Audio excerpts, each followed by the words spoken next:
Some seasons do not end with celebration. They end with quiet instructions. After the tears, after the shutting of the door, after the sound of oil filling empty jars, there was still one thing left to do. The miracle had happened. The house that once echoed with fear had now witnessed provision. The sons who were once at risk of being taken had stayed. The oil had flowed. The vessels had filled. And for the first time in a long time, the widow could breathe again.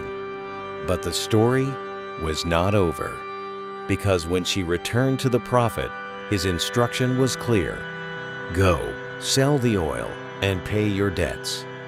Not vague, not uncertain, not incomplete. After so much fear and confusion, clarity itself was a gift. Go, sell, pay. The prophet did not leave her suspended in uncertainty, wondering what to do with the oil. He did not say, keep waiting, or figure it out somehow. The instruction was direct. And perhaps that matters more than we sometimes realize. Because long seasons of fear can leave people emotionally paralyzed. Even after provision comes, uncertainty can still linger.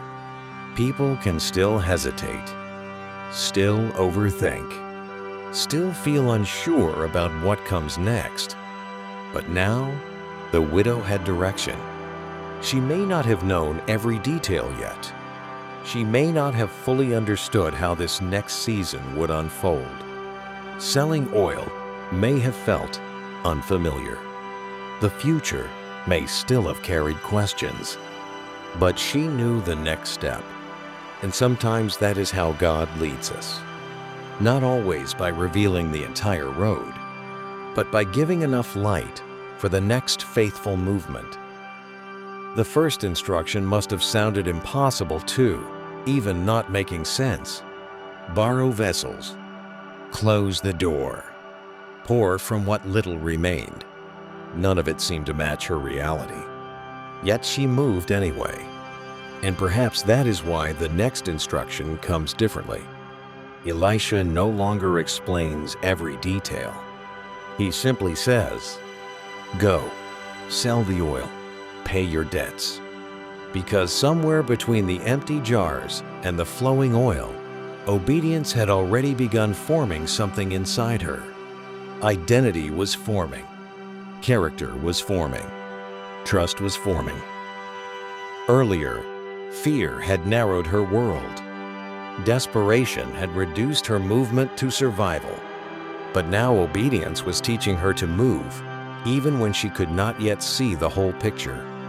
And perhaps many of us understand that place. The place where God gives enough grace for the next step, but not always the entire map. The place where movement itself becomes part of the formation. And maybe there is something else quietly unfolding in this story. Before the oil flowed, before the vessels filled, before the debt could be paid, the widow first turned toward God.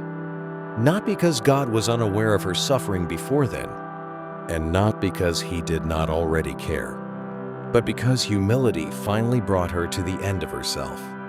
She understood that this situation was beyond human strength alone. And throughout Scripture, there are moments where restoration begins, when people finally stop pretending they can carry everything by themselves.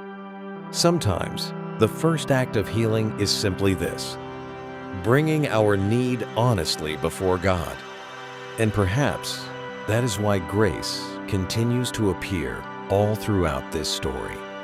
Because even now, the next instruction still requires courage. The widow may still have carried traces of anxiety. The creditor still existed. The debt still existed. The memory of fear likely still lingered somewhere within her. Confidence does not always erase fear immediately. Sometimes obedience still trembles. Sometimes healing still remembers. But growth begins when fear no longer leads us. The creditor had not changed. The system had not changed. The debt itself had not changed. But she had. And perhaps this is where another scripture quietly meets her story. My grace is sufficient for you, for my power is made perfect in weakness. Perhaps she did not fully know how to sell the oil. Perhaps she still wondered how everything ahead would unfold. But the same God who sustained her in emptiness would also sustain her in responsibility. Grace was not only present for the miracle, grace would also be present for the movement that followed it. Because this story is no longer only about surviving lack. It is about restoration. It is about what God rebuilds inside a person after fear has bowed them down for too long. And maybe that is why this instruction matters so much. Pay your debts. The miracle did not remove responsibility. It enabled her to fulfill it. There is something deeply beautiful about that. God cared about her sons. God cared about her suffering. God cared about her need. And perhaps part of this miracle also came because she first ran toward him in her helplessness. Not perfectly, not powerfully, but honestly. And the God she cried to did not leave her bowed beneath the weight she carried. Because survival mode changes people. Fear narrows vision. Pressure exhausts the soul. Shame causes people to withdraw inward. Sometimes the weight of life does not only burden the mind, it affects the body too. People lower their heads.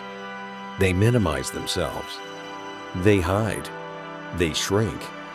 They walk through life bowed down by fear, grief, anxiety, or shame.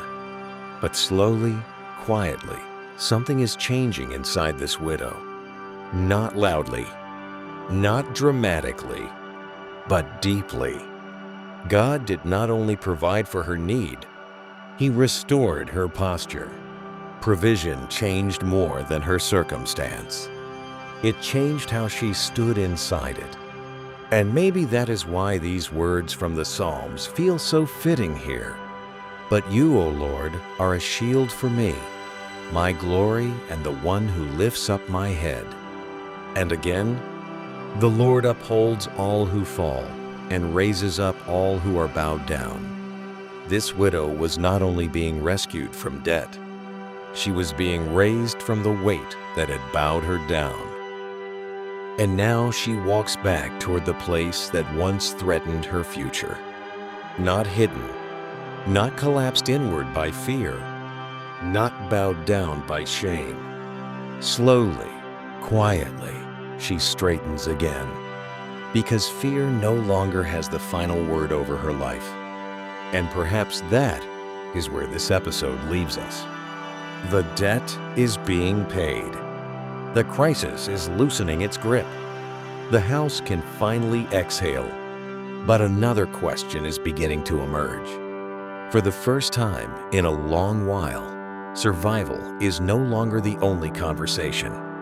Now there is room to ask, what do we do after God brings us through? How do we live after survival? How do we steward what remains?